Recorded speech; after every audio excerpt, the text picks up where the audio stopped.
बात की। अब कैसे होगा, जरा बड़े गौर से समझना आप लोगों ने इस चीज को। जरा देखिएगा, जब ये बार मैग्नेट मैं इसके करीब लेके जाऊंगा, इसमें फ्लक्स चेंज होगा। फ्लक्स चेंज होने की वजह से इसमें ईएमएफ इंड्यूस होगी, और आपको पता है जब ईएमएफ इंड्यूस होती है तो इंड्यूस्ड ईएमएफ हमेशा इंड्यूस करंट को प्रोड्यूस करती है, यानी इसमें करंट इंड्यूस होगा, और उस करंट की वजह से, जब आप लोगों ने पढ़ा जब भी किसी कंडक्टर में से करंट गुजरता है तो उसका अपना एक मैग्नेटिक फील्ड बन जाता है, उसकी वजह से एक मैग्नेटिक फील्ड बन जाएगा ये वाला। इसका मतलब है इस बार मैग्नेट की मोशन इसमें एक मैग्नेटिक फील्ड को प्रोड्यूस कर देती है, और वो मैग्नेटिक फील्ड इंड्यूस करंट की वजह से पैदा होता है। अब जब ये बार मैग्नेट इसके करीब जा रहा होगा तो ये इसे क्या करेगा, रिपेल। भाई रिपेल तो तभी करेगा, आपको पता ना, ये एक सोलिनॉइड की तरह बन गया, और सोलिनॉइड में से करंट गुजरता है तो बार मैग्नेट की तरह बिहेव करता है, तो ये दोनों एक दूसरे को रिपेल तब करेंगे अगर ये नॉर्थ पोल है तो यहाँ पे भी कौन सा आए, नॉर्थ पोल आए, यहाँ पे क्या आएगा, साउथ आएगा। यानी इस बार मैग्नेट की मोशन को इसमें पैदा होने वाले करंट की डायरेक्शन अपोज कर रही होगी, और अपोजिशन का मतलब अगर बार मैग्नेट करीब आ रहा होगा तो इसमें पैदा होने वाला करंट उसे दूर भगाने की कोशिश करेगा, रिपेल कर रहा होगा, और अगर दूर जा रहा होगा तो उसे खींचने की कोशिश करेगा, अट्रैक्ट करेगा। अब सवाल ये पैदा होता है कि अगर ये बार मैग्नेट इधर जा रहा है, ये नॉर्थ पोल है, तो इसका भी नॉर्थ पोल यहाँ पे अपीयर होगा, तभी ये रिपेल करेंगे। अगर साउथ होता तो फिर अट्रैक्ट कर लेना था। अब ये अपोज तो होगा, अब करंट की डायरेक्शन कैसे मालूम करनी है। आपको अगर याद हो ना, वो सोलिनॉइड का टॉपिक पढ़ा हुआ है आप लोगों ने, तो आप लोगों ने कहा था कि सोलिनॉइड को दाएं हाथ में लेते थे, करंट की डायरेक्शन में उंगलियां घुमाते थे, और अंगूठा हमेशा नॉर्थ पोल को रिप्रेजेंट करता था। अब इसका उलट काम होगा। उलट क्या होगा, सोलिनॉइड को दाएं हाथ में लो, नॉर्थ की डायरेक्शन में अंगूठा रखो, जिस तरफ को उंगलियां घूमेंगी वो ही करंट की डायरेक्शन हो। अब देखो सोलिनॉइड इस तरह, मैं यहां से देख रहा हूं साइड से, ये सोलिनॉइड, नॉर्थ की डायरेक्शन में अंगूठा, उंगलियां घूमेंगी इस तरह, तो मैं साइड से अगर व्यू करूं तो ये एंटी क्लॉकवाइज बनेगा, इस तरह फ्लो करेगा anti clockwise. Is it clear, point समझ आ गई जी, बताइएगा जरा मुझे, ये पॉइंट क्लियर हुआ। सर हमें कैसे पता चलेगा कि नॉर्थ की डायरेक्शन किधर है? क्या पता चलेगा, नॉर्थ की डायरेक्शन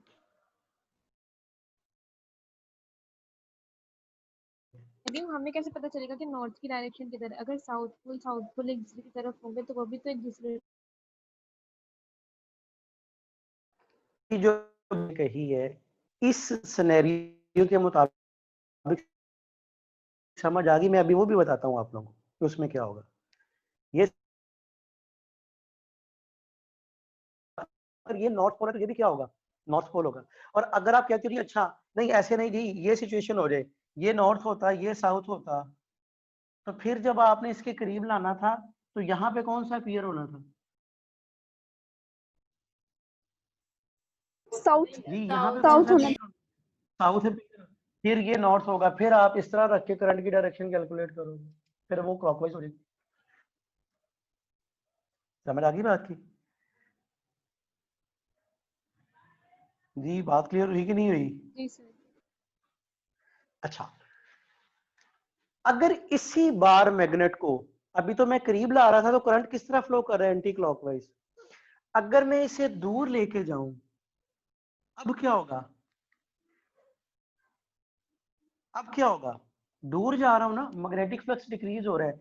अब ये करंट क्या कोशिश करेगा, इसे अपनी तरफ खींचे। जब अपनी तरफ खींचेगा तो यहाँ पे तो नॉर्थ है, तो अट्रैक्शन होगी ना, तो अट्रैक्शन तभी मुमकिन है जब यहाँ पे क्या आ जाएगा, साउथ आ जाएगा, यहाँ पे साउथ आ जाए, यहाँ पे नॉर्थ आ जाए। अब देखो, जब मोशन को रिवर्स किया तो मैग्नेटिक, यहाँ पे पैदा होने वाला इलेक्ट्रोमैग्नेटिक करंट की डायरेक्शन रिवर्स होगी। जब करंट की डायरेक्शन रिवर्स होगी तो डिफ्लेक्शन भी गैल्वानोमीटर की रिवर्स होगी। पहले अगर राइट साइड पे जा रही थी तो जैसे ही लेफ्ट साइड पे होगी तो मैग्नेटिक फील्ड भी रिवर्स हो जाएगा। Is it clear. अभी मैं आप लोगों को इसके कुछ शॉर्टकट्स बताता हूँ कि क्या सिचुएशन होगी। यहां तक क्लियर है। सर ये एंटी जी क्लॉकवाइज सर। कैसे, ये बता दे जरा। क्या क्या बता दूं? सर बोलो, पूछो। आपने कहा ना कि करंट जहाँ पर उंगलियां घूमेगी वो करंट की डायरेक्शन होगी, एंटी करंट की क्लॉकवाइज। डायरेक्शन, आप जरा गौर से देखो। यहाँ पे था ना, मैं ऐसे ऐसे रखा हुआ था। अगर आप लोग इस साइड पे, मैं साइड से देख रहा हूँ, बाहर मैग्नेट वाली साइड से, बाहर मैग्नेट वाली साइड से देखूंगा तो मेरी उंगलियां इसी तरह घूमेगी। जब उंगलियां इस तरह घूमेगी तो इस तरह मोशन बनेगी मेरी, ऐसे। और ये कौन सी मोशन है? Anti clockwise. जी सर ठीक है। अच्छा, अब इसे याद रखने के ना चंद एक केस याद रख लेने आप लोगों ने, उन्हें जहन में बिठा लो। शॉर्टकट्स बनाए हुए हैं हम लोगों ने। अब वो शॉर्टकट्स कौन कौन से हैं जरा बड़े गौर से देखिएगा। 4 केस बनेंगे। ये अगर पहला केस हो,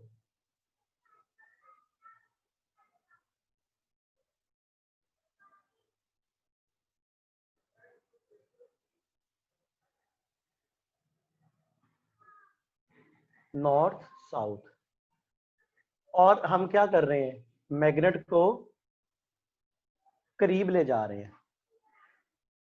जब करीब ले जा रहे हैं तो यहां पे नॉर्थ आएगा, यहां पे साउथ आएगा। याद रखिएगा, जब मैग्नेट इसके करीब लेके जाओगे तो फ्लक्स बढ़ रहा होगा, कम हो रहा होगा? जी क्या होगा? फ्लक्स बढ़ रहा होगा। जब नॉर्थ पोल, यानी सेम, जब फ्लक्स बढ़ रहा होगा तो सेम पोल एक साइड पे आ जाएंगे। यानी मैं क्या कह सकता हूं, फ्लक्स इंक्रीजेस और करंट, बल्कि ऐसा लिख लो, flux increases, current anti clockwise direction.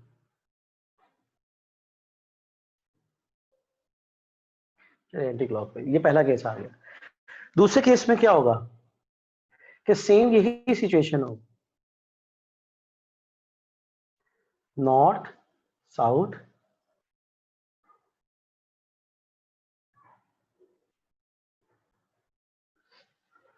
अब मैं बार मैग्नेट को इसके अवे लेके जाऊंगा।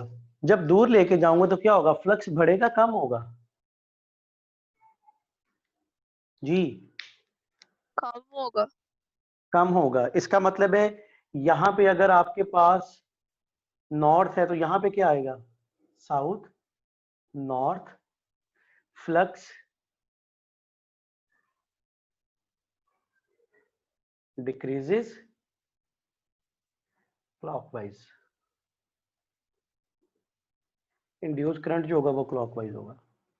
ये दो वो केस है जब दोनों के नॉर्थ पोल कॉइल की तरफ थे, एक दफा करीब गया, एक दफा दूर गया। तीसरा क्या आ जाएगा, तीसरी ये सिचुएशन बनेगी,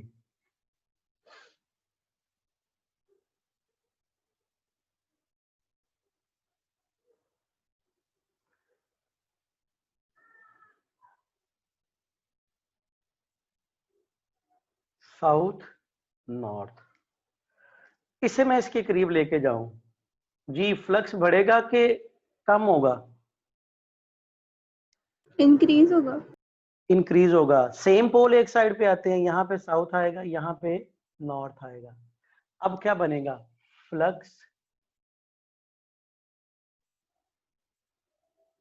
इंक्रीजेस और करंट क्या होगा, क्लॉकवाइज डायरेक्शन। समझ आ गई बात की, करंट क्या होगा, क्लॉकवाइज। और अगर चौथे केस पे बात करूं मैं,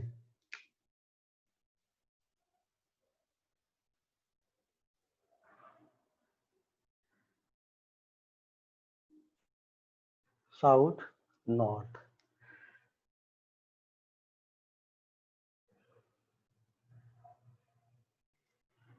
अब क्या सिचुएशन बनेगी?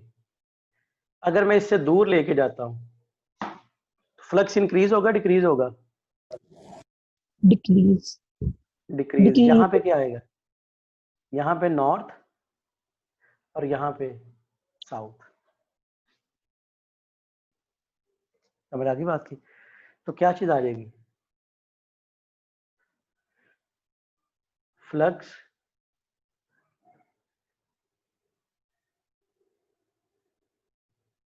डिक्रीजेस और करंट एंटी क्लॉकवाइज।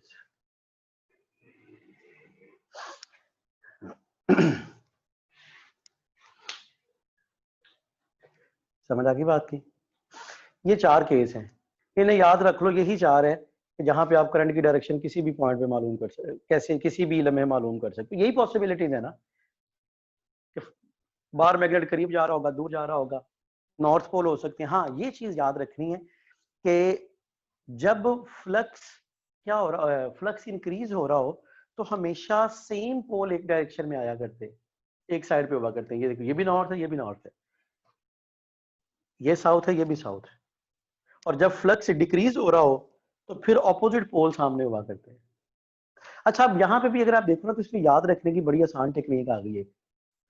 और वो आसान टेक्निक क्या है कि भाई जब भी ये देखो, इन दो का, इसका और इसका बिहेवियर एक जैसा है, जबकि इसका और इसका बिहेवियर एक जैसा है। तो बड़ी आसान टेक्निक याद रख लो कि जब भी कॉइल के लेफ्ट साइड पे नॉर्थ और राइट साइड पे साउथ आया करे तो हमेशा एंटी क्लॉकवाइज करंट होगा। देखो, दोनों में कॉमन यही चीज है, एंटी क्लॉकवाइज। समझ आई बात की? हाँ, सिर्फ क्या होगा, अगर बार मैग्नेट का नॉर्थ कॉइल की तरफ हो तो फ्लक्स इंक्रीज होगा, और अगर साउथ कॉइल की तरफ हो तो फ्लक्स डिक्रीज हो रहा होगा। अब देखो, इसमें शॉर्टकट्स बन गया आपके पास। यानी मैं कहता हूँ जी एंटी क्लॉकवाइज करंट फ्लो कर रहा है, तो बताएं क्या हो सकता है? तो दोनों पॉसिबिलिटीज हैं, फ्लक्स इंक्रीज भी हो सकता है, फ्लक्स डिक्रीज भी हो सकता है। और क्लॉकवाइज दोनों में करंट फ्लो कर रहा है, तो दोनों पॉसिबिलिटीज है, फ्लक्स इंक्रीज भी हो सकता है, डिक्रीज भी हो सकता है। ठीक है जी, इसका स्क्रीनशॉट ले लो जी। सर, ये जो आपने सबसे पहले वाला पॉइंट लिखा है, Lenz law deals with induced current, ये जरा एक बार एक्सप्लेन कर दो। देखो, यहाँ पे हम लोग बात करते हैं मैग्नेटिक फील्ड के हवाले से, और लेंस लॉ हमें बताता ही ये था कि जो इंड्यूस करंट की डायरेक्शन है किसी भी कॉइल में, वो डायरेक्शन हमेशा उस चेंज को अपोज करती है जिसकी वजह से वो पैदा हो रहा हो। इसका मतलब है हमें तो करंट की, देखो ना, करंट जब करंट रिवर्स हो रहा है इसका मतलब है मैग्नेटिक फील्ड रिवर्स हो रहा है। और हमेशा करंट मैग्नेटिक फील्ड को पैदा कर रहा होता है, ईएमएफ नहीं कर रही होती। ईएमएफ का मैग्नेटिक फील्ड के साथ डायरेक्ट रिलेशन कोई नहीं है। ईएमएफ इंड्यूस करती है करंट को, उस करंट ने आगे मैग्नेटिज्म प्रोड्यूस करना होता है, मैग्नेटिक इफेक्ट पैदा करना होता है। तो लेंस लॉ हमारे पास जो है वो इंड्यूस करंट की डायरेक्शन को डील करता है। इसका मतलब है इंड्यूस करंट को डील कर रहा होता है, इंड्यूस्ड ईएमएफ को डील नहीं कर रहा होता। हम इंड्यूस करंट की वजह से इंड्यूस्ड ईएमएफ कैलकुलेट किया करते हैं। लेंस लॉ में हमें असल में बताना होता है कि इंड्यूस्ड ईएमएफ की पोलैरिटी क्या है, क्योंकि जब करंट रिवर्स हुआ इसका मतलब है बैटरी रिवर्स होगी, ईएमएफ रिवर्स होगी। तो हम डायरेक्ट ईएमएफ की डायरेक्शन के लिए लेंस लॉ को अप्लाई नहीं कर सकते। लेंस लॉ इंड्यूस करंट को डील करते हैं, लिहाजा इंड्यूस करंट को बेस बना के हम लेंस लॉ अप्लाई करेंगे। उस करंट की मदद से फिर इनडायरेक्ट वे में हम लोग ईएमएफ को डिस्कस कर रहे होते हैं। यानी लेंस लॉ को डायरेक्टली आप इंड्यूस्ड ईएमएफ पे अप्लाई नहीं कर सकते। ठीक है सर, लेकिन जो फ्लक्स इंक्रीज या डिक्रीज हो रहा है वो तो हाँ। ईएमएफ को अपोज कर रही है ना। देखो, हम लोगों ने जो डिस्कस किया था कल, वो फ्लक्स का इंक्रीज या डिक्रीज होना, वो हम लोगों ने ईएमएफ के रेलेवेंट लेंस लॉ में उसमें पढ़ा, फैराडे लॉ में। लेकिन असल में है क्या, मैग्नेटिक फील्ड था ना, तभी अपोज करता था।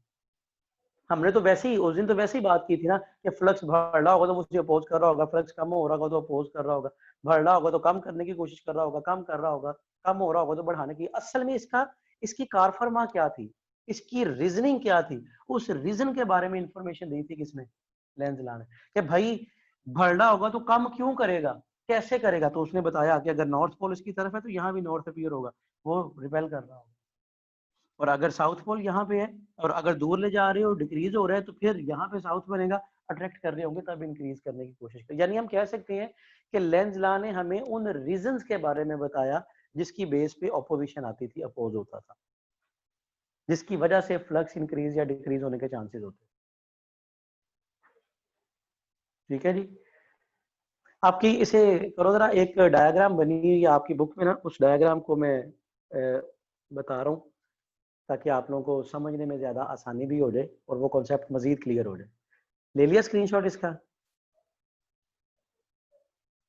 चले देखिएगा जरा। एमसीक्यूज की तरह एमसीक्यू ही है।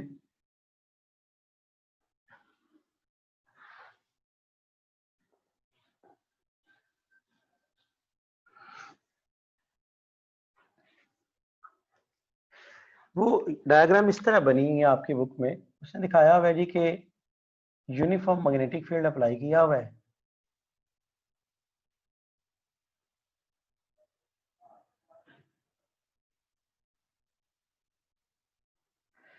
एक रिंग गिर रहा है यहां से रिंग आ रहा है, एक मेटल रिंग ऊपर से नीचे, यहाँ पे एंटर हुआ, यहाँ पे आया, फिर जब यहाँ से बाहर निकला। बताएं इस पोजीशन को 1 कह दो, इसे 2 कह दो, इसे 3 कह दो।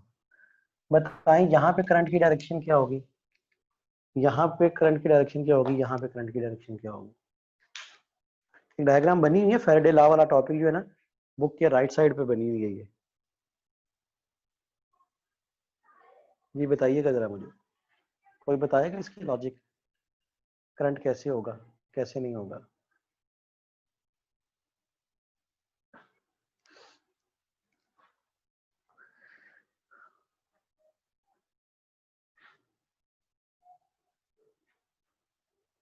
चलें फिर, आप लोगों ने तो नहीं बोलना, मैं खुद ही बोलता हूँ, पूछ लेता हूँ।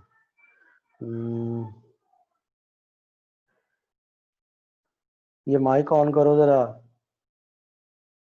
ये जिसने, कोई मेरा लैपटॉप से है, ये जिसने डेल लिखा हुआ है, करो जरा माइक ऑन और बताओ मुझे क्या आएगा सिनेरियो इसका।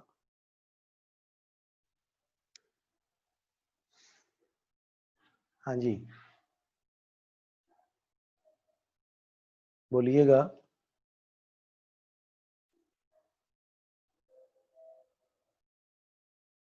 इसका मतलब है आप लोग सुन में नहीं रहे।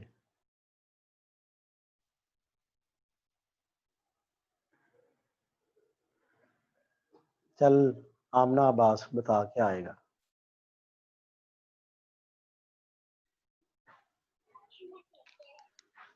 सर जब ये रिंग इसके पास ये मैग्नेटिक फील्ड में एंटर हो रही होगी तब इसका फ्लक्स इंक्रीज होगा। हाँ हाँ, और करंट की डायरेक्शन कैसे आएगी?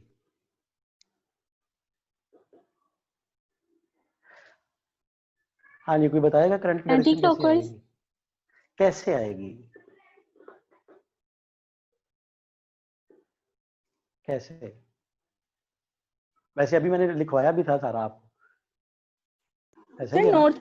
नॉर्थ पोल इन्वर्ट हो जाएगा। और देखो एक्सटर्नल मैग्नेटिक फील्ड कहाँ पे है, ये external magnetic field into the paper है ना, अंदर की तरफ होने का मतलब है कि नॉर्थ पोल कहीं बाहर है, साउथ पोल कहीं अंदर है, ऐसा ही है। जब ये रिंग ऊपर से आएगा तो इस पॉइंट पे रिंग में फ्लक्स बढ़ेगा, इंक्रीज होगा। और जब रिंग में फ्लक्स, जब फ्लक्स बढ़ रहा हो, अभी थोड़ी देर पहले डिस्कस किया था कि जब फ्लक्स बढ़ रहा हो तो फ्लक्स के बढ़ने से क्या होता था, अगर फ्लक्स बढ़ रहा हो तो सेम पोल सेम साइड पे आ जाते हैं, ऐसा ही है। इसका मतलब है एक्सटर्नल मैग्नेटिक फील्ड का नॉर्थ बाहर है, साउथ अंदर है, तो इसमें भी जो करंट इंड्यूस होगा उसकी वजह से जो मैग्नेटिक फील्ड पैदा होगा उसका भी नॉर्थ बाहर होगा, साउथ अंदर होगा। तो जब नॉर्थ बाहर है इस रिंग का भी, तो नॉर्थ की डायरेक्शन में अंगूठा रखा, उंगलियों को घुमा दिया, तो ये डायरेक्शन बन जाएगी। इसका मतलब है ये करंट आ जाएगा इसमें एंटी क्लॉक। जब दरमियान में पहुंचेगा तो अब फ्लक्स कांस्टेंट हो गया, ईएमएफ इंड्यूस नहीं हो रही होगी, करंट नहीं होगा, क्योंकि फ्लक्स तो होगा लेकिन यूनिफॉर्म होगा। लेकिन जब वो बाहर निकलेगा, अब क्या हो रहा होगा, फ्लक्स बढ़ रहा होगा, कम हो रहा होगा? कम हो रहा होगा। कम हो रहा होगा। और अगर कम हो रहा होगा तो अब क्या सिचुएशन बनेगी, करंट एंटी क्लॉकवाइज होगा, पहले से क्या हो जाएगा, रिवर्स मींस क्लॉकवाइज हो जाएगा। फॉलो किया बात को? जी समझ आ गई? दोबारा बता दें सर एक बार। ये जो रिंग है एक्सटर्नल मैग्नेटिक फील्ड क्रॉस में है, मतलब नॉर्थ कहीं बाहर है, साउथ अंदर है, इसके बाहर नॉर्थ है। जब फ्लक्स इंक्रीज हो रहा हो, तो मैंने क्या बताया था अभी थोड़ी देर पहले, फ्लक्स इंक्रीज हो रहा हो तो सेम पोल सेम साइड पे आते हैं। इसका मतलब है जब फ्लक्स इंक्रीज हो रहा होगा तो इस रिंग में पैदा होने वाला जो मैग्नेटिक फील्ड होगा उसका भी नॉर्थ बाहर होगा। जब नॉर्थ बाहर है तो राइट हैंड रूल क्या बताता है, नॉर्थ की डायरेक्शन में अंगूठा रखोगे, उंगलियां घुमा दो, जिस तरफ उंगलियां घूमेगी वो करंट की डायरेक्शन, उंगलियां इस तरह घूमेगी, इसका मतलब है एंटी क्लॉकवाइज करंट होगा जब फ्लक्स बढ़ रहा होगा, क्योंकि नॉर्थ पोल सामने आ रहे हैं, एक साइड पे आ रहे हैं। अब यहाँ पे क्या हो, नीचे की तरफ आओगे तो यहाँ पे अब फ्लक्स डिक्रीज होना है। जब फ्लक्स डिक्रीज होना है तो यहाँ पे क्लॉक एंटी क्लॉकवाइज है, तो यहाँ पे क्या होगा, क्लॉकवाइज होगा, रिवर्स हो जाएगा पहले से।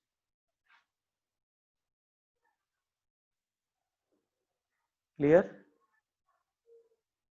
Yes sir. चले इससे आगे हम लोग चल रहे हैं। तो टॉपिक है जी हमारे पास Len's law is a statement of energy conservation.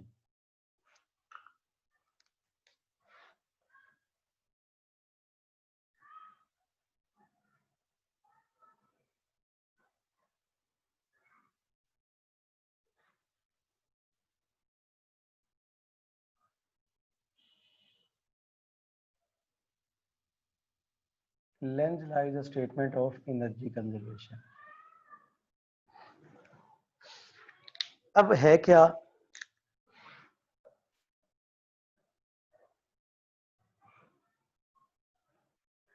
फर्ज करो हमारे पास एक कंडक्टिंग रेलिंग है,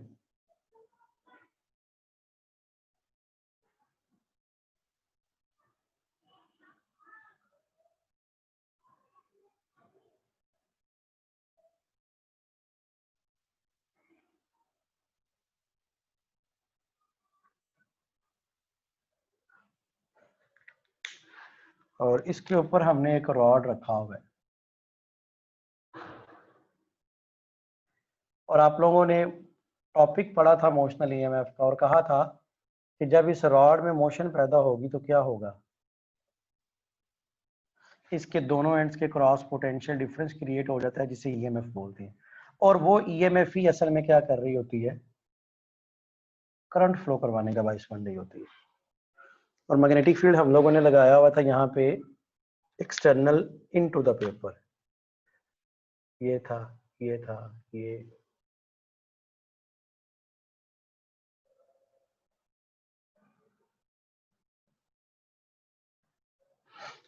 सही है।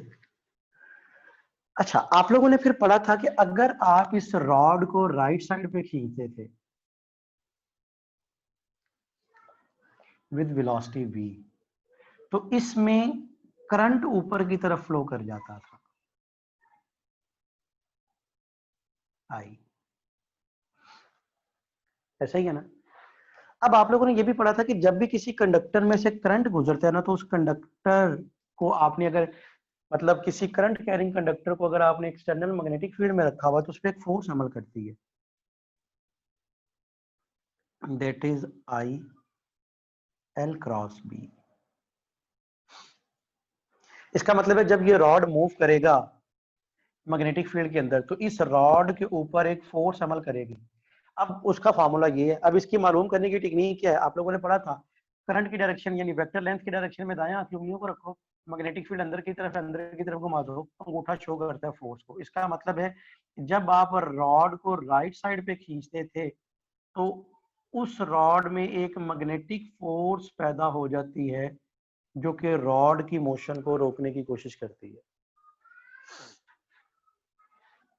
ठीक है। मैग्नेटिक फोर्स पैदा हो जाती है जो कि रॉड की मोशन को रोकने की कोशिश करेगी। क्लियर? इसका मतलब है ये ऑपोजिशन पैदा हो गई जो इसकी मोशन को क्या करेगी, रोकने की कोशिश करेगी, और रॉड को रुकने का मतलब है कि करंट पैदा होने से रोक रही हो। यही तो वजह है, आप जनरेटर को ऑन करते हो, ऑन करने के बाद वो रनिंग में आया, आपने ऑफ कर दिया, एक ऑपोजिशन मुसलसल पैदा हो रही थी जो उसकी मोशन को क्या कर देती है, रोक देती है। हम चाहते हैं कि मुसलसल रॉड में ईएमएफ पैदा होती रहे, तो फिर भाई उसके लिए क्या होगा, मुसलसल आप चाहोगे कि रॉड मूव करता रहे विद वेलोसिटी v। जब आप मुसलसल मूव करवाना चाहते हो तो फिर आपको क्या करना पड़ेगा, आपको एक एक्सटर्नल फोर्स लगानी पड़ेगी, किसके ऊपर, उस रॉड के ऊपर, जो कि मैग्नेटिक फोर्स की मैग्नीट्यूड के बराबर होगी लेकिन डायरेक्शन में मैग्नेटिक फोर्स से ऑपोजिट होगी, जिससे क्या होगा, ये एक्सटर्नल फोर्स इस मैग्नेटिक फोर्स को बैलेंस करती रहेगी और रॉड वेलोसिटी v से मूव करता रहेगा, यूनिफॉर्म वेलोसिटी से मूव करता रहेगा और मुसलसल पैदा होती रहेगी ईएमएफ। अब ये एक्सटर्नल फोर्स दे रही होती है जनरेटर के केस में जो इंजन लगाया होता है आपने, और इंजन फ्यूल कंज्यूम कर रहा होता है, और एक्सटर्नल फोर्स देने का मतलब है कि आप एक्सटर्नल एनर्जी दे रहे हो। इसका मतलब है आप अगर एक्सटर्नल एनर्जी देते रहोगे तब तक ये रॉड मूव करता रहेगा, अगर आप एक्सटर्नल एनर्जी देना बंद कर दोगे तो रॉड की मोशन भी क्या हो जाएगी, रुक जाएगी, और रॉड की मोशन होने का मतलब क्या है, इलेक्ट्रिकल एनर्जी मिल रही होगी। यानी फिर मैं कह सकता हूं कि आप एक्सटर्नल एनर्जी देते जाओगे, एक्सटर्नल मैकेनिकल एनर्जी देते जाओगे, आपको इलेक्ट्रिकल एनर्जी मिलती जाएगी, आप मैकेनिकल एनर्जी देना बंद कर दोगे तो मिलने वाली इलेक्ट्रिकल एनर्जी भी क्या होती जाएगी, खत्म होती जाएगी। यानी एक तरह की एनर्जी देते जाओगे तो दूसरी तरह की एनर्जी मिलती जाएगी, अगर एनर्जी देना बंद कर दोगे तो मिलने वाली एनर्जी भी क्या हो जाएगी, खत्म हो जाएगी। तो ये तो किसकी स्टेटमेंट है कि एक तरह की एनर्जी दो, दूसरी तरह की एनर्जी ले लो, एनर्जी की अमाउंट सेम लेकिन एक फॉर्म से दूसरी फॉर्म में चेंज होगी, दैट इज एनर्जी कंजर्वेशन। तो फिर हम कह सकते हैं कि Lenz law is the statement of energy conservation. होता असल में क्या है, देखो ना, जब आप कहते हो जी अच्छा भी जनरेटर का फ्यूल खत्म हो गया, तो वो जनरेटर का फ्यूल नहीं खत्म होता, वो असल में इंजन का फ्यूल खत्म होता है, और इंजन का फ्यूल खत्म होने का मतलब है कि इंजन जो फोर्स अप्लाई कर रहा था मैग्नेटिक फोर्स को बैलेंस करने के लिए, वो फोर्स खत्म होगी। जब वो फोर्स खत्म होगी तो डोमिनेट कर जाएगी कौन, मैग्नेटिक फोर्स, वो उस कॉइल को किस में ले आएगी, रेस्ट में, और हम कहेंगे क्या हो जाएगा, किसी भी किस्म की ईएमएफ हासिल नहीं हो रही। समझ आई? बहुत अहम पॉइंट है, that is Lenz law is the statement of energy conservation. अच्छा, अब सवाल ये पैदा होता है, हम ये देखना चाहते हैं, अच्छा यहाँ पे तो मैंने देखा कि जी अगर आप रॉड को राइट साइड पे खींच रहे हो इस पर्टिकुलर केस में, तो करंट इस तरह फ्लो करेगा, ये ऊपर जाएगा इधर को ऐसे, करंट एंटी क्लॉकवाइज फ्लो करेगा। कहता क्या ऐसा मुमकिन है कि मैं रॉड को राइट साइड पे ही खींचूं लेकिन करंट क्लॉकवाइज हो जाए?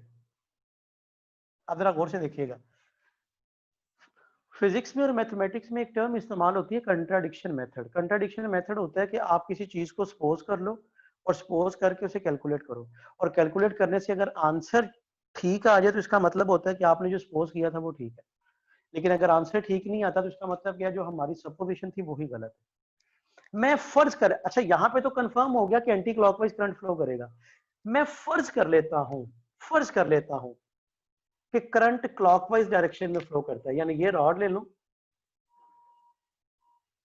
मैं कहता हूं जी फर्ज किया यहां पे मैंने ये लगाया हुआ एक्सटर्नल मैग्नेटिक फील्ड,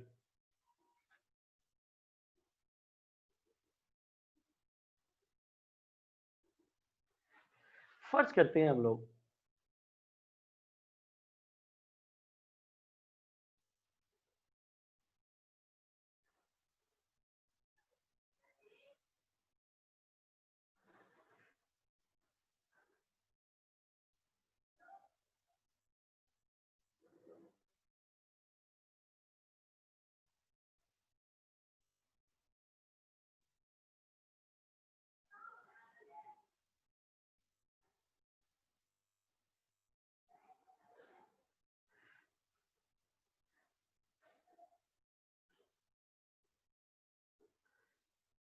अब फर्ज कर लेते हैं कि मैं कहता हूं जी रॉड को मैं खींच राइट साइड पे ही रहा हूं और करंट नीचे की तरफ आ जाता है। आई, अब मुझे बताओ, करंट नीचे की तरफ, मैग्नेटिक फील्ड अंदर की तरफ, टर्न करूंगा तो मैग्नेटिक फोर्स इस तरफ को आ जाएगी।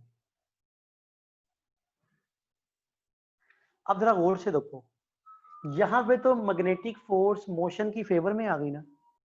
इसका मतलब है रॉड को थोड़ा सा आप इनिशियल पुश दोगे, उस इनिशियल पुश के बाद क्या होगा, आपको रॉड मूव नहीं करवाना पड़ेगा, बल्कि ये मैग्नेटिक फोर्स उस रॉड को मूव करवाती जाएगी। यानी आपने क्या किया, जस्ट इंजन को, जनरेटर को एक दफा स्टार्ट किया, उसके बाद बंद कर दिया, अब वो कभी रुकेगा ही नहीं। इसका मतलब है आपको इनडेफिनेट टाइम तक एनर्जी दे, यानी हम कह रहे हैं कि बिल्कुल थोड़ी सी एनर्जी दी और इनडेफिनेट टाइम तक एनर्जी मिलती रहेगी। भाई ये तो एनर्जी कंजर्वेशन को वायलेट कर देगा। और मैंने आपको पहले बताया हुआ है कि जहां भी कंजर्वेशन लॉज वायलेट हो रहे हो, आप बगैर किसी तमहीद के कहते हो कि भाई ऐसा मुमकिन नहीं है। इसका मतलब क्या है, इस पर्टिकुलर केस में करंट हमेशा क्लॉकवाइज फ्लो करेगा, इस एंटी क्लॉकवाइज फ्लो करेगा। इस केस में सिस्टम सेल्फ ऑपरेटिंग सिस्टम बन जाता है, जो कि law of against the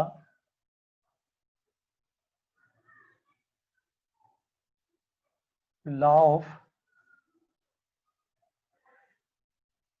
conservation of energy होता है और नॉट पॉसिबल, ऐसा मुमकिन नहीं होता। ठीक है जी, क्लियर हो गया। तो ये स्क्रीनशॉट ले लो जी, इसका लेंज लॉ का आर्टिकल आपका वाइंड अप हुआ। लास्ट टॉपिक पे चल रहे हैं हम लोग किस पे, दैट इज ट्रांसफार्मर। जल्दी सर अगर मैग्नेटिक फील्ड आउटवर्ड हो तब तो ये पॉसिबल है ना कि हम राइट जी, साइड फिर पे इसको मूव करवाएं। जी, अगर मैग्नेटिक फील्ड आउटवर्ड होगा तो फिर पॉसिबल होगा। अगर मैग्नेटिक फील्ड रिवर्स किया ना तो फिर भी आप देखोगे कि करंट की डायरेक्शन कैसे मुमकिन है। यानी इस पर्टिकुलर केस में एक केस ही मुमकिन होगा, एक केस आपका एक्चुअल हुआ करेगा, दूसरा आपका क्या हो जाया करेगा, सेल्फ ऑपरेटिंग सिस्टम, जो कि मुमकिन नहीं होगा।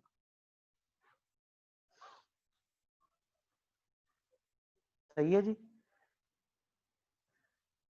चलिए इसका स्क्रीनशॉट ले लो। बात कर रहे हैं ट्रांसफार्मर पे। सर ये इलेक्ट्रॉन्स को एनर्जी कहाँ से मिलती है, ये जो हमें दे कौन रहे सी होते हैं, ये जो सर्किट में करंट फ्लो करेगा, इनके पास एनर्जी होती है ना जो हमें मिलेगी, तो वो कहाँ से लेते एनर्जी, हैं? एनर्जी किसने देनी होती है? पहले तो बैटरी, बैटरी देती थी ना, ये यहाँ पे तो बैटरी ईएमएफ नहीं हो, लगी। यहाँ पे ईएमएफ तो इंड्यूस होती है ना। उस ईएमएफ ने, असल में होता ये है कि जब आप, ये रॉड रेस्ट में पड़ा हुआ तो इसमें मौजूद चार्जेस रैंडम मोशन में थे। जैसे ही आपने रॉड को मूव किया, चार्जेस एक पर्टिकुलर डायरेक्शन में आ गया। चार्जेस पर्टिकुलर डायरेक्शन में आने का मतलब क्या है कि भाई इसके क्रॉस एक ईएमएफ पैदा हो गई है, तभी वो चार्जेस को पर्टिकुलर डायरेक्शन में लेके गए। और जब ईएमएफ पैदा हो गई है, इसका मतलब है वो मैकेनिकल एनर्जी चार्जेस को मिल गई, जिस मैकेनिकल एनर्जी से ये रॉड मूव कर रहा था। ठीक है, चलें लास्ट टॉपिक पे चल रहे हैं हम लोग, दैट इज अबाउट ट्रांसफार्मर। अहम टॉपिक है।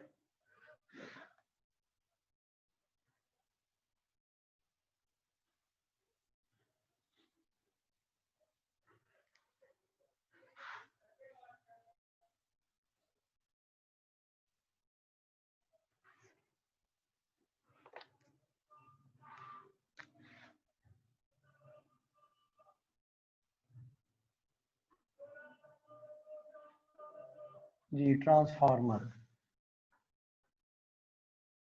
क्या होता है? डिवाइस टू स्टेप अप और step down the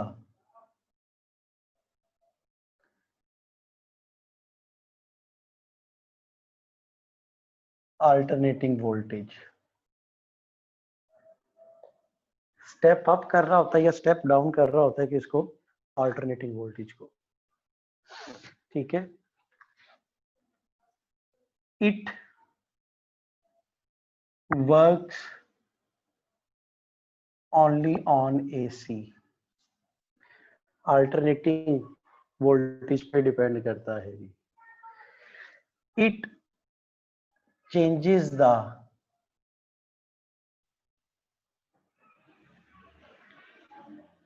voltage level. It does not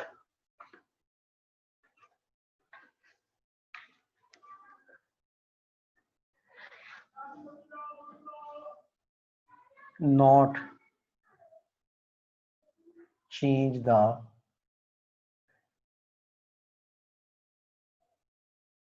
frequency, frequency को चेंज नहीं करता, ठीक है।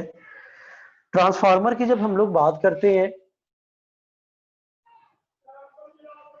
तो हमारे पास एक ट्रांसफार्मर की दो कॉइल्स होती हैं जी। कंस्ट्रक्शन में कौन कौन सी आ जाती है, कंस्ट्रक्शन में क्या क्या चीज आ जाती है?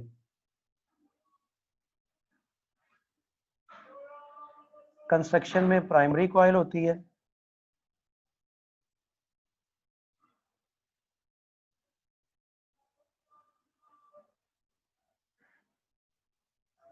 सेकेंडरी कॉइल और प्राइमरी कॉइल पे इनपुट वोल्टेज दी जाती है,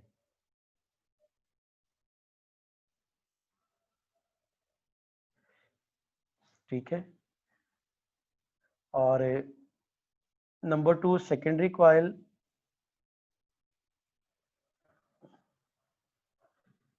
आउटपुट वोल्टेज,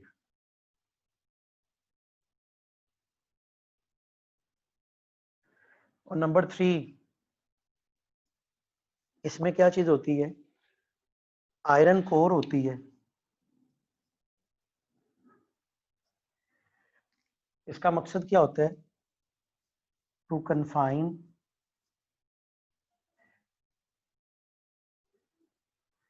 मैग्नेटिक फ्लक्स। और क्या चीज आ जाती है? पॉइंट आ जाता है primary and secondary coils are linked magnetically,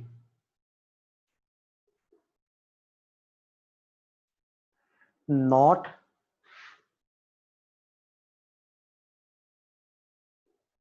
electrically, ठीक है जी।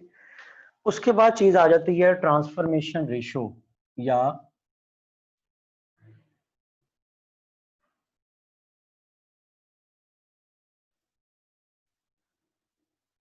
इसे क्या कहते हैं?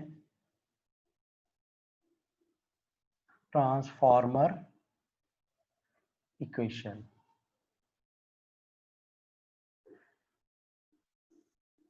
क्या होती है ये? This one Vp over Vs equals to Np over Ns, ठीक है, ट्रांसफॉर्मेशन रेशो। अब इसी की बेस पे हम लोग बात करते हैं किस टाइप्स ऑफ ट्रांसफार्मर पे। तो टाइप्स क्या होती हैं हमारे पास?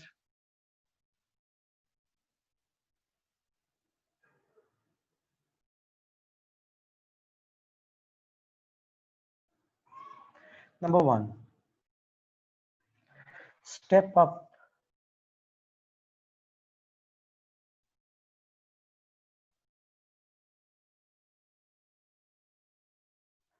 ये क्या होते हैं? ऐसे ट्रांसफार्मर जो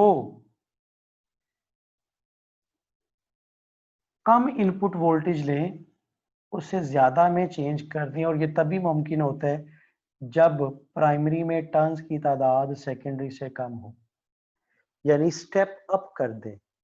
इस्तेमाल कहाँ पे होते हैं? इसकी एग्जांपल्स में क्या आ जाती है? यूपीएस, ट्रांसफार्मर,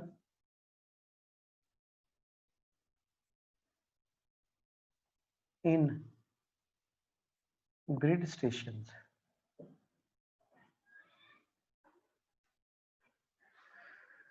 नंबर 2 आ जाता है क्या? Step down.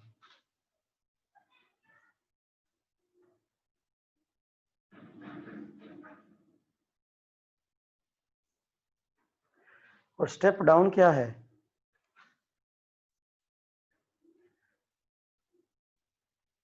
इनपुट वोल्टेज ज्यादा होती है और आउटपुट वोल्टेज कम होती है, और ये तभी मुमकिन होता है जब प्राइमरी में टर्न्स की तादाद सेकेंडरी में टर्न्स की तादाद से ज्यादा हो। इसकी एग्जांपल्स में क्या चीज आ जाती है? चार्जर्स,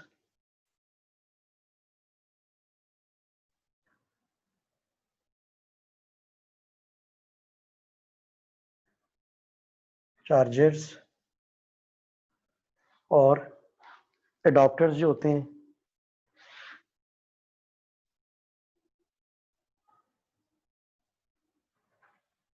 और स्ट्रीट ट्रांसफार्मर गलियों में जो लगे होते हैं। ठीक है जी।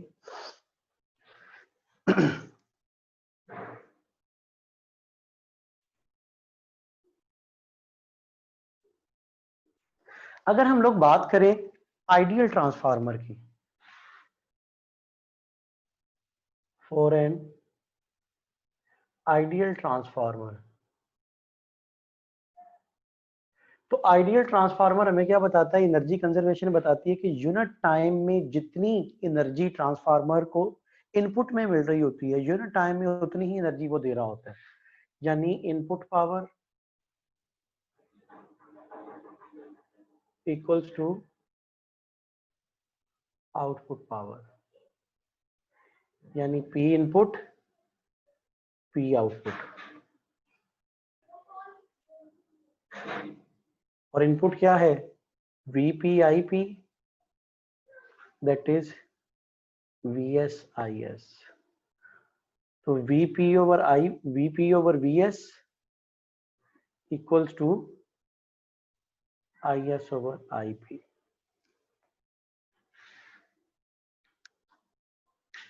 समझ आ गई बात की? फिर हम इसे इस तरह भी लिख सकते हैं, we know that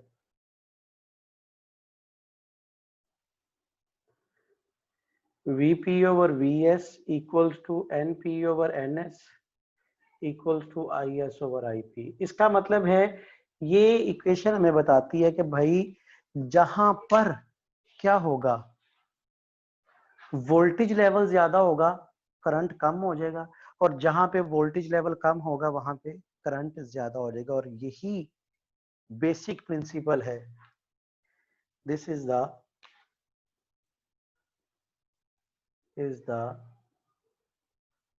basic principle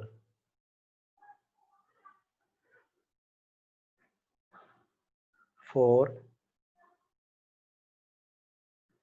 electricity supply network। होता क्या है, हमें जब सप्लाई करनी होती है ना इलेक्ट्रिसिटी, तो हमें वोल्टेज नहीं चाहिए होती, हमें पावर नहीं चाहिए होती, हम वोल्टेज नहीं चाहिए होती, करंट नहीं चाहिए होता, हमें असल में पावर चाहिए होती है।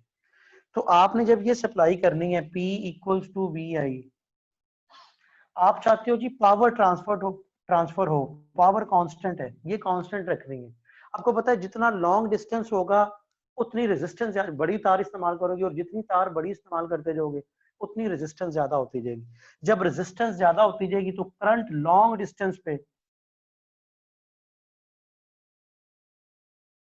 डिस्टेंस पे आई क्या होता जाएगा? कम।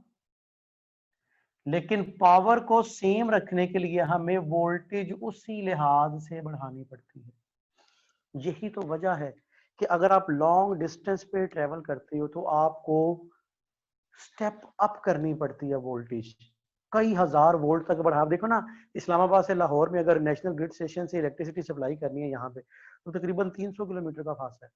अब इतने लंबे डिस्टेंस पे आपको क्या करना पड़ता है, तकरीबन 300 किलोमीटर लंबी तारें इस्तेमाल करनी पड़ेंगी।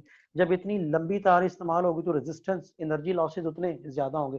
फिर उस एनर्जी, क्योंकि आप लोगों ने पढ़ा हुआ है कि हीट हमेशा करंट ने पैदा करनी होती है, जब एनर्जी लॉसेज ज्यादा होंगे तो उन एनर्जी लॉसेज को रिड्यूस करने के लिए हमें क्या करना पड़ता है, वोल्टेज को उसी लिहाज से बढ़ा देते हैं ताकि दोनों का प्रोडक्ट क्या रह जाए, सेम रह जाए। Is it clear? समझ आ गई बात की? क्या हुआ है?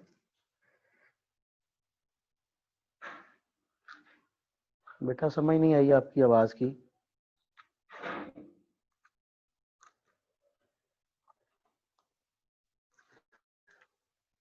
क्लियर है? सर वोल्टेज बढ़ा देते हैं, मतलब कि एक पॉइंट से दूसरे पॉइंट तक का पोटेंशियल डिफरेंस बढ़ा देते हैं, यही मतलब है इसका? ऐसा ही है।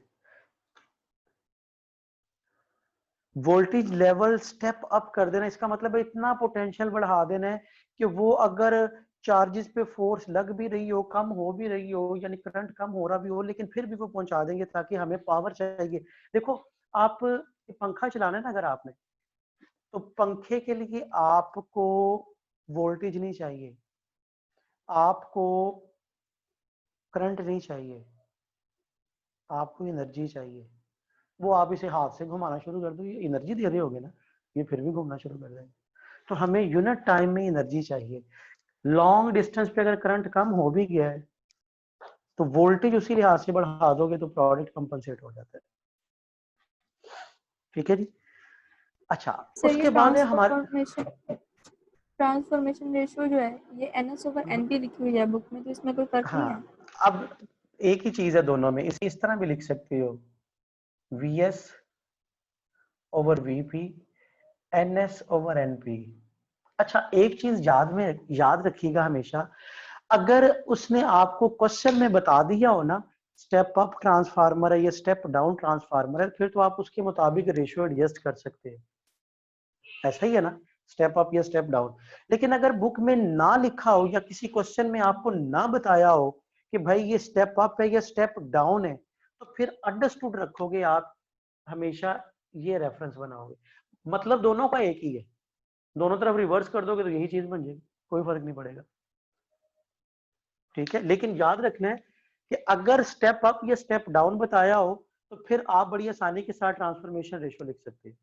लेकिन अगर सिर्फ ट्रांसफार्मर लिखा हुआ नहीं बताया हुआ तो फिर स्टैंडर्ड के तौर पे आप ये वाला फार्मूला जेब में रखा करो।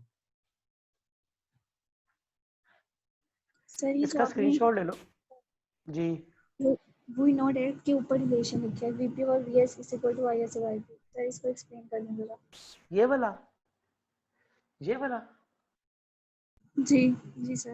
बड़ा बड़ा आसान है, देखो क्या किया है, ये VS इधर बटे में चला गया और IP इधर बटे में आ गया, कुछ भी नहीं किया, रीअरेंज ही किया। नहीं सर, सर इनमें हाँ इनवर्स हाँ, रिलेशन है, जब VP ज्यादा इसमें होगा तो IP कम होगा, ये जो जी इस जी जी बिल्कुल, ये तब है जब आप पावर की बात करते हो कि आपने क्या किया, अगर पावर बढ़ा दी तो उसमें करंट कितना होना चाहिए ताकि वो आंसर सेम रहे, तो अंडरस्टूड है, उसमें करंट कम होगा तभी। देखो, एक मैं कहता हूँ वोल्टेज थी 100 और करंट था 10, टोटल आंसर कितना आ गया 1000। मैं कहता हूँ जी अच्छा, मैंने वोल्टेज को 200 कर दिया, इसका मतलब है करंट 5 करूंगा, कम कर दूंगा ना पहले से, तभी प्रोडक्ट 1000 आएगा।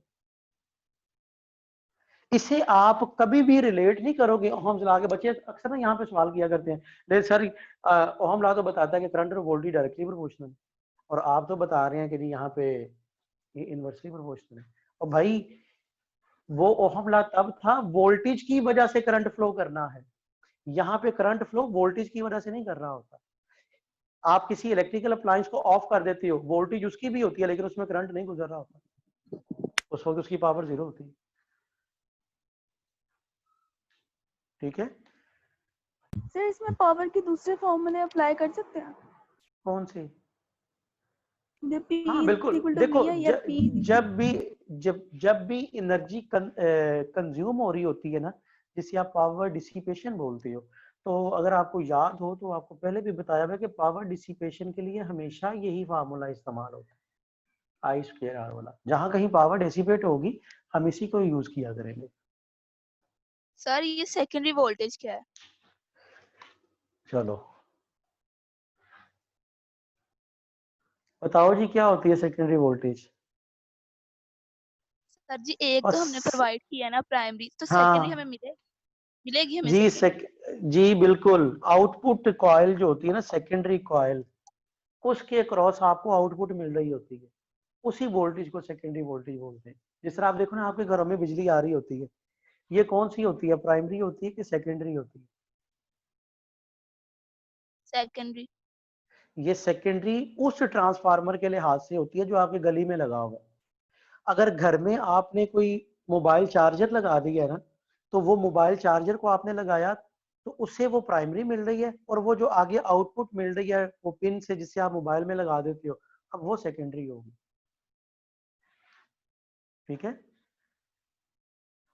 इसका स्क्रीनशॉट ले लो। आगे बात कर रहा हूँ इसके कुछ एनर्जी लॉसेस को हम लोग कैसे ओवरकम कर सकते हैं, कि ट्रांसफार्मर की एफिशिएंसी को कैसे बढ़ाया जा सकता है। ले लिया स्क्रीनशॉट? चलें देखिएगा जी, how we can improve the efficiency of transformer.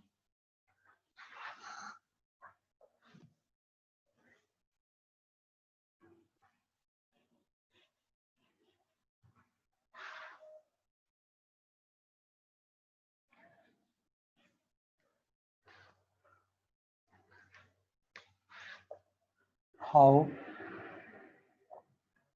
we can improve the efficiency of transformer. Transformer की एफिशिएंसी को कैसे बढ़ाया जा सकता है? एफिशिएंसी का फार्मूला क्या होता है?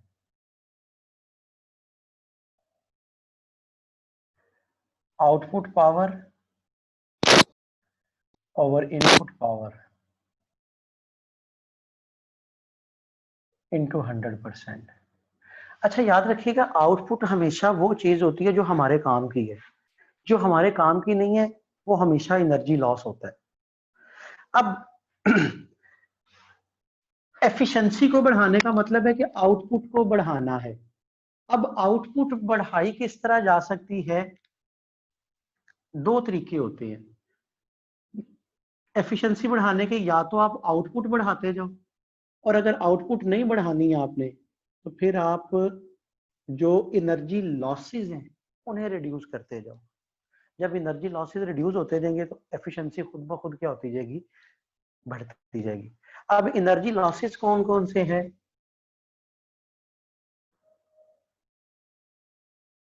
Number 1,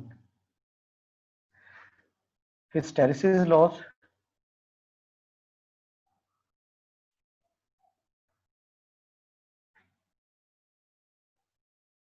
and number 2, eddy current। अब हिस्टेरिसिस लॉस क्या होता है? एनर्जी रिक्वायर्ड टू मैग्नेटाइज और डीमैग्नेटाइज अ मैग्नेटिक मटेरियल। अब देखो आपने लगाया होता है, आयरन कोर इस्तेमाल की जाती है। अब जब मैग्नेटिक फ्लक्स उस कोर में से गुजरेगा तो वो कोर भी मैग्नेटाइज्ड होगी, डीमैग्नेटाइज्ड होगी, मैग्नेटिक फील्ड है ना, तो वो जितनी मैग्नेटाइजेशन और डीमैग्नेटाइजेशन होगी उसमें जितनी एनर्जी कंज्यूम होती है वो हिस्टेरिसिस लॉस होता है। अगर तो आप, दो तरह के मटेरियल होते हैं, सॉफ्ट मटेरियल और हार्ड मटेरियल। सॉफ्ट मटेरियल वो जो बड़ी जल्दी मैग्नेटाइज हो जाए, बड़ी जल्दी डीमैग्नेटाइज हो जाए, जो जल्दी मैग्नेटाइज्ड या डीमैग्नेटाइज्ड होते हैं उन्हें हम लोग क्या बोलते हैं, सॉफ्ट मटेरियल। उनका हिस्टेरेसिस लॉस कम होता है। और जो हार्ड मटेरियल होते हैं वो जल्दी मैग्नेटाइज नहीं होते और जल्दी डीमैग्नेटाइज भी नहीं होते, उन्हें हम लोग क्या बोलते हैं, हार्ड मटेरियल, और उनका हिस्टेरेसिस लॉस ज्यादा होता है। मुझे बताओ क्या बोर्ड क्लियर नजर आ रहा है आप लोगों को? क्लियर है सर। ठीक है। अच्छा, अब हम हिस्टेरेसिस लॉस को रिड्यूस करना चाहते हैं तो क्या आ जाएगा, टू रिड्यूस हिस्टेरेसिस लॉस क्या करते हो आप लोग, soft materials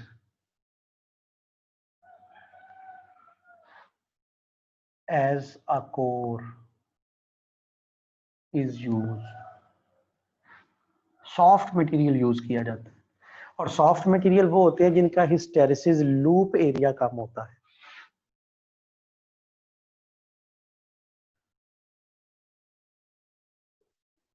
hysteresis loop area, इनका हिस्टेरेसिस लूप एरिया क्या हो, कम। तो जब हिस्टेरेसिस लूप एरिया कम होगा इसका मतलब है आप कम एनर्जी यूटिलाइज कर रहे होगे मैग्नेटाइजेशन और डीमैग्नेटाइजेशन के लिए। जब एनर्जी लॉस कम होगा तो इसका मतलब है ऑटोमेटिकली एफिशिएंसी बढ़ जाएगी। सेकंड नंबर पे आ जाता है एडी करंट। अब एडी करंट क्या होता है, current induced in the core of transformer.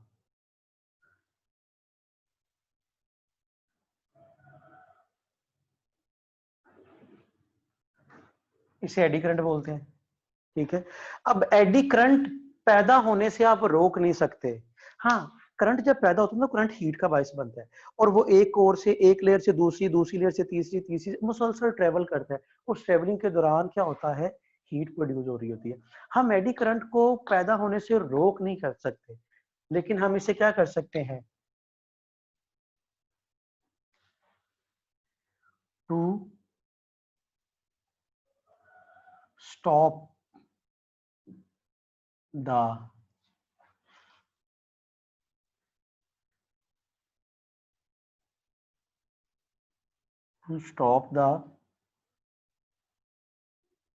movement of eddy current,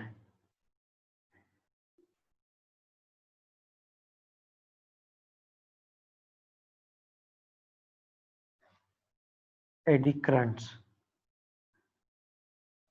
by using laminated core। हम क्या कर सकते हैं, एक लेयर से दूसरी लेयर के दरमियान लेमिनेशन मींस इंसुलेटिंग मटेरियल लगा के क्या कर सकते हैं, इसकी ट्रांसफॉर्मेशन को कंट्रोल कर सकते हैं, जिससे एडी करंट भी कदरे रिड्यूस हो जाते हैं और हिस्टेरेसिस लॉस भी कम हो जाता है। और जब एनर्जी लॉसेस कम हो जाएंगे तो क्या हो जाएगा, हमारे पास एफिशिएंसी बढ़ जाएगी। नंबर 3 पे जो चीज आ जाती है हमारे पास,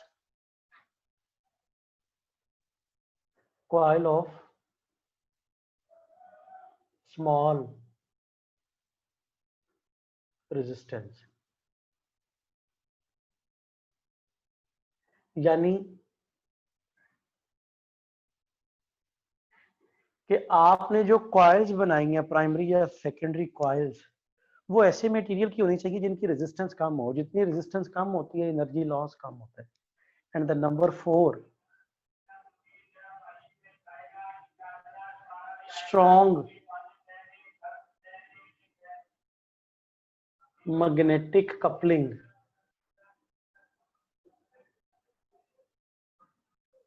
between primary and secondary coil। क्या होनी चाहिए, स्ट्रॉन्ग मैग्नेटिक कपलिंग होनी चाहिए प्राइमरी और सेकेंडरी कॉइल के दरमियान।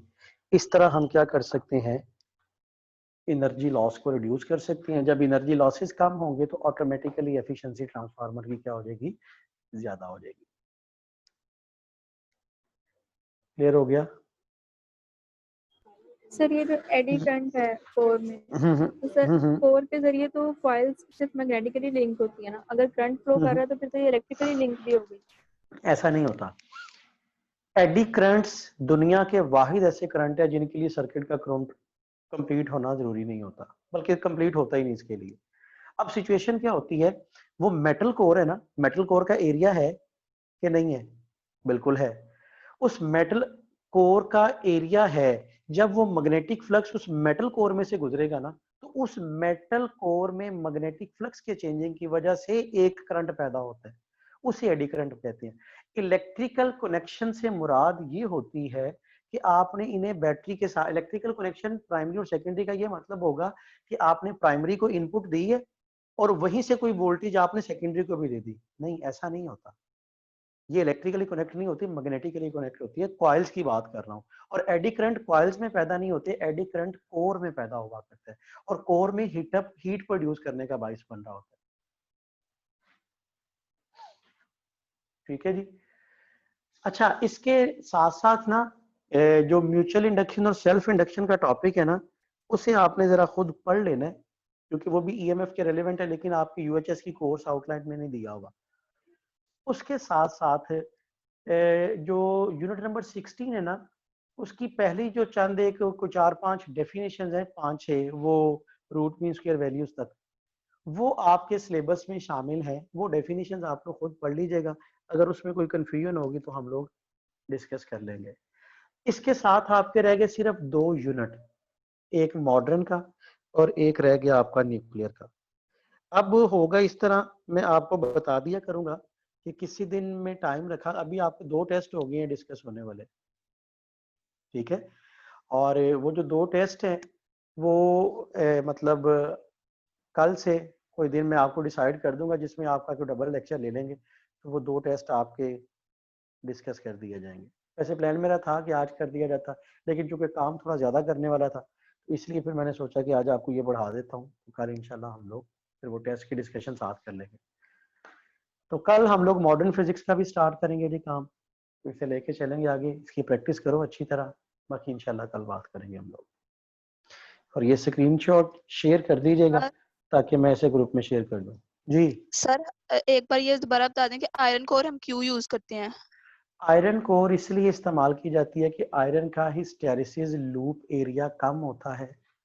मतलब ये सॉफ्ट मटेरियल है, ये बड़ी जल्दी मैग्नेटाइज्ड होगा, बड़ी जल्दी डीमैग्नेटाइज्ड होगा।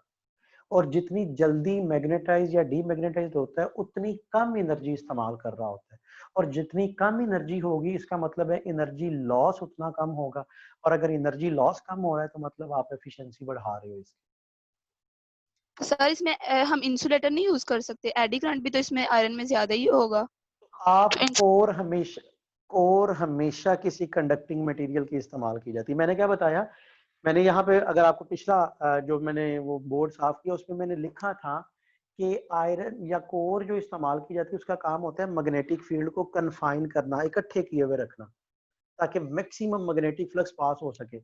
अब ये प्रॉपर्टी मैग्नेटिक फील्ड को या इलेक्ट्रिक फील्ड को कन्फाइन करने की सिर्फ कंडक्टर्स के पास है। प्लास्टिक या कोई इंसुलेटर यूज करोगे तो वो मैग्नेटिक या इलेक्ट्रिक फील्ड को कंसंट्रेट नहीं कर रहा होता, उन्हें कन्फाइन नहीं कर रहा होता। और यही वजह के ट्रांसफार्मर में कोर हमेशा कोई ना कोई मेटल इस्तेमाल की जाती है। और आयरन को सर हम ये लोग इसलिए प्रेफर करते हैं, आयरन को इसलिए प्रेफर करते हैं कि आयरन आसानी से मिल जाता है, इसका हिस्टेरिसिस लूप एरिया कम है। और यही वजह कि हम लोग आयरन को प्रेफर किया करते हैं। जी। सर ये कैसे कन्फाइन करते हैं कंडक्टर्स? अब ये सारी चीजें तो हम लोग एफएससी के लेक्चर्स में डिस्कस करते हैं। अगर मेटल हो ना, कभी आप लोगों ने देखा है मैग्नेटिक फील्ड की अगर बात की जाए, तो कंडक्टर में से करंट गुजरता है। ये कुछ मटेरियल जो कंडक्टर्स होती है ना, उनकी इंट्रिंसिक प्रॉपर्टी होती है। मैंने प्रॉपर्टीज में लिखवाया था इलेक्ट्रिक फील्ड की, अगर याद हो ना, कि इलेक्ट्रिक फील्ड लाइंस उसमें कंडक्टर के अंदर एग्जिस्ट नहीं करती, लेकिन कंडक्टर उन्हें कैच जरूर कर रहा होता है। मतलब अगर मैं बात करूं ना, और यही तो वजह है कि आपके जितने एंटीनाज होते हैं वो सारे सारे मेटल के बने होते हैं। कभी देखा आप लोगों ने कि बिल्डिंग बनी, बिल्डिंग, बड़ी सी बिल्डिंग बनी, उसके ऊपर एक एंटीना लगा दिया जाता है और उसकी वायर को जमीन में दबा दिया जाता है लाल। उसकी रीजन ही क्या होती है कि अगर खुदा ना खास्ता कोई आसमानी बिजली गिरती भी है तो वो छत पे पहुंचने से पहले ही एंटीना उसे कैप्चर करेगा, क्योंकि मेटल्स के पास ये प्रॉपर्टी होती है कंडक्टर के पास, वो यहाँ से लाके उसे जमीन में दबा देगा, किसी हादसे से बचे। ये इंट्रिंसिक प्रॉपर्टी है मेटल्स की, कंडक्टर्स की।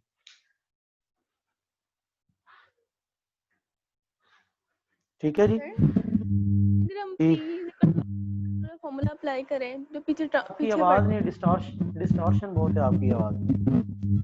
सर अगर P is equal to I square R वाला फॉर्मूला अप्लाई करें पावर हाँ। वाला, तो हाँ। करंट बढ़ा होगा तो रेजिस्टेंस बढ़ा देंगे तो प्रोडक्ट कांस्टेंट रहेगा। वो फार्मूला सिर्फ एनर्जी कंजम्पशन के हवाले से है, प्रोडक्शन के हवाले से नहीं होता। वो तब है जब आप पावर को कंज्यूम कर रहे हो कि भाई ये रेजिस्टेंस लगाई है, बताएं इसने कितनी एनर्जी कंज्यूम की, वो उसके लिए है। और जब आप पावर की बात करते हैं तो आपको कुछ चीजें मैनेज करनी पड़ती हैं उसी तरह कि प्रोडक्ट हमेशा क्या रहे, कांस्टेंट रहे, क्योंकि आपने यूनिट टाइम में एनर्जी सप्लाई करनी होती है। आपने ना वोल्टेज सप्लाई करना है, ना पावर करंट सप्लाई करना होता है। आपको यूनिट टाइम में एनर्जी यानी पावर सप्लाई करनी होती है।